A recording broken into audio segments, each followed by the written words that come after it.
बघा पुढला अर्थ सांगतो बाळांनो, काळजीपूर्वक लक्ष द्या. Write the following equations in the form ax square plus bx plus c is equal to 0. Then write the values of a, b and c for each equation.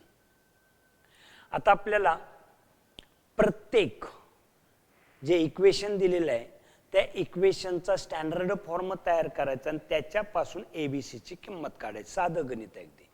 पहिला आकडा लिहून घ्यायचा जसा आहे तसा, त्याला स्टँडर्ड फॉर्म तयार करायचा. स्टँडर्ड फॉर्म म्हणजे काय, एक्स टर्म स्क्वेअरचा टर्म पहिल्यांदा, मिडल टर्म आणि विदाउट व्हेरिएबलचा टर्म ओळीनं मांडायचं बरोबर 0, म्हणजेच ax square plus bx plus c is equal to 0. या पद्धतीनं इक्वेशन मांडायचं. याला बरोबर चिन्हाच्या पलीकडं मायनस वाय स्क्वेअर आहे, त्याला बरोबर चिन्हाच्या अलीकडं आणलं, काय तयार झाले इथं प्लस 2y, आणि याला अलीकडं आणलं, बरोबर चिन्हाच्या अलीकडं आणलं मायनस इज इक्वल टू 0. आता कम्पेअरिंग विथ इथं y दिलं तर इथं ay square plus by plus c is equal to 0 घ्या. y दिलं आणि ax स्क्वेअर जर घेतलं तुम्ही, x जर घेतलं तर आपलं गणित नियमात बसू शकत नाही. आपल्याला x असेल तर x घ्यायचं, y असेल तर y घ्या, m असेल तर m घ्या. कंपेअरिंग करताना व्यवस्थित इक्वेशन मांडा. मग आता आपण काय केलं, ay square plus by plus c is equal to 0. तर a ची किंमत काय येणार इथं 1, b ची किंमत 2 आणि c ची किंमत -10. म्हणजेच या हे दोन्ही इक्वेशन मी व्यवस्थित लिहून दाखवतो बघा. y square plus 2y minus 10 is equal to 0. पुन्हा बरोबर हे कंपेअर करायचंय तर ay square plus by plus c is equal to 0. मग आता बघा y स्क्वेअरला y स्क्वेअर टर्म गेला तर a बरोबर 1 आलं, b बरोबर 2 आलं आणि c बरोबर -10 आलं.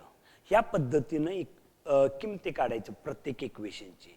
नंबर 2 घेतलं, पहिल्यांदा गणित सोडवायचं.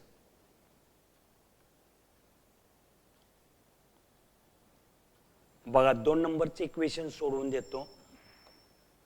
x minus 1 bracket square is equal to 2x plus 3.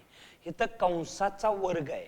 जर समजा तुम्हाला कंसाचा वर्ग जर व्यवस्थित नाही फॅक्टर पाडता आलं तर सरळ काय करायचं, त्या दोन कंसाचा वर्ग म्हणजे कंस गुणिले कंस अगदी साध्या पद्धतीनं, किंवा a प्लस बी किंवा a minus B bracket square असताना काय करतो आपण, a square plus 2ab plus c square is equal to 0.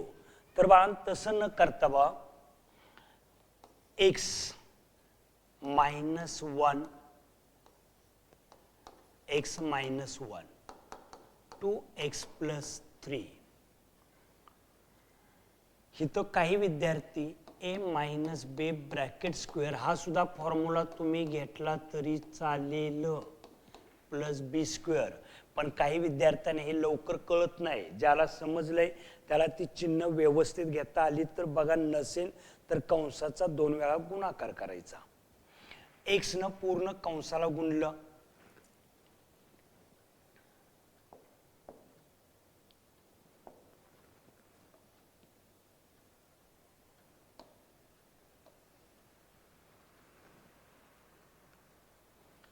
अगदी सविस्तर बघा. x minus 1 x minus 1 2x plus 3. x न पूर्ण कंसाला गुणा x मायनस 1 पुन्हा -1 पूर्ण कंस is equal to x plus 3. x न x ला गुणलं x square minus 1x.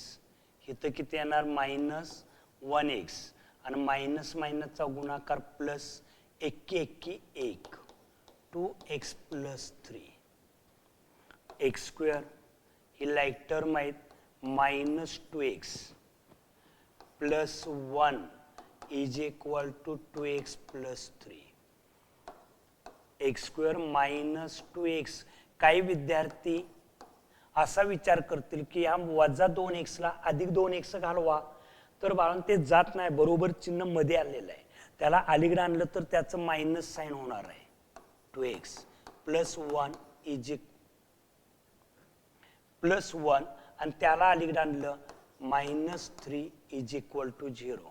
Term मोजा 1 2 3 4 5 1 2 3 4 5. एक्स स्क्वेअर वजा वजांची बेरीज करणे, वजा चिन्ह देणे, अधिक वजा मोठ्या संख्येतून लहान संख्या वजा करा, मोठ्या संख्येचं चिन्ह द्या, बरोबर 0. कंपेअर करा,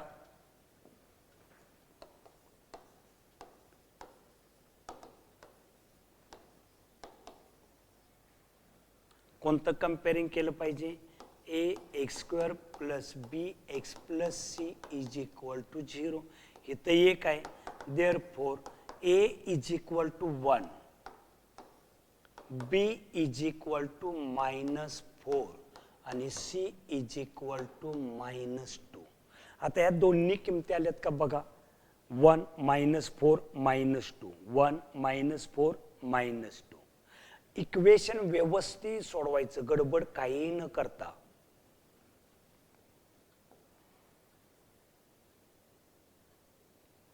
तीन नंबरचा आकडा काय दिलाय बघा.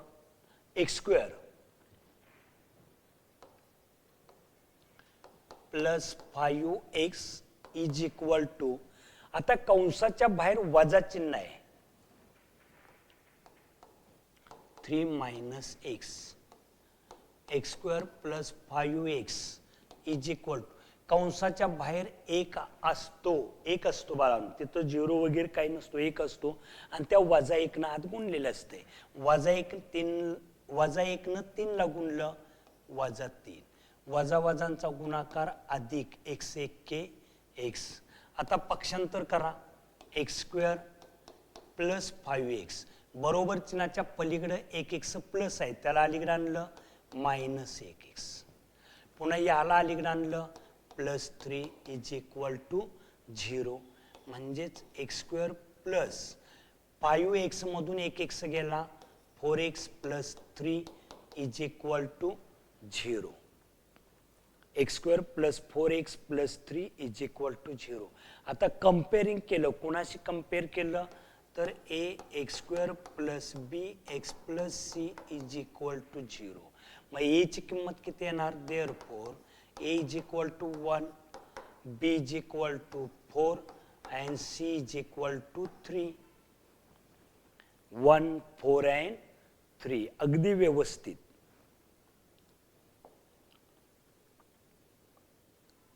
चार नंबर फक्त पक्षांतर करायचं आहे बघा.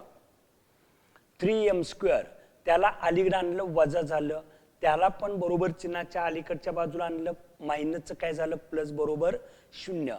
आता कंपेअर केलं पाहिजे. 3m स्क्वेअर मधून 2m स्क्वेअर गेला, किती राहिला 1 प्लस 9 इज इक्वल टू 0. आता स्टँडर्ड फॉर्म लिहिला पाहिजे 1m स्क्वेअर, जो टर्म नाही त्याला 0 घ्या, m plus 9 is equal to 0. Comparing with am square plus bm plus c is equal to 0.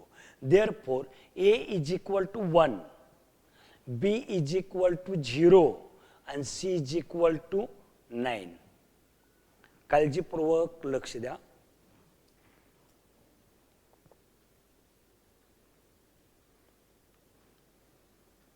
गुणाकार करूया. p न आत गुणलं पाहिजे. P in bracket 3 plus 6p is equal to -5. 3 न गुणलं 3p plus 6p square -5 चं +5 केलं इज इक्वल टू 0. आता standard form 6p square नंतर plus 3p plus 5 is equal to 0.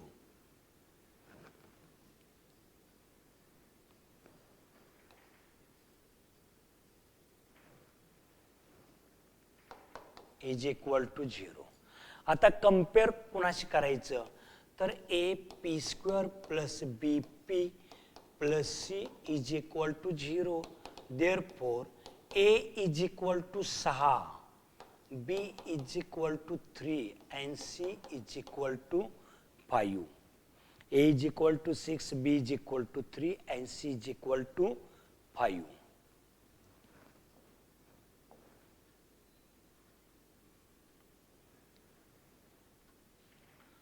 x square minus 9 त्याला पुन्हा अलीकडे आणलं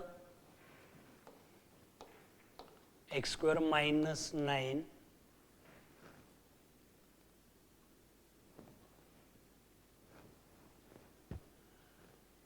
is equal to 13.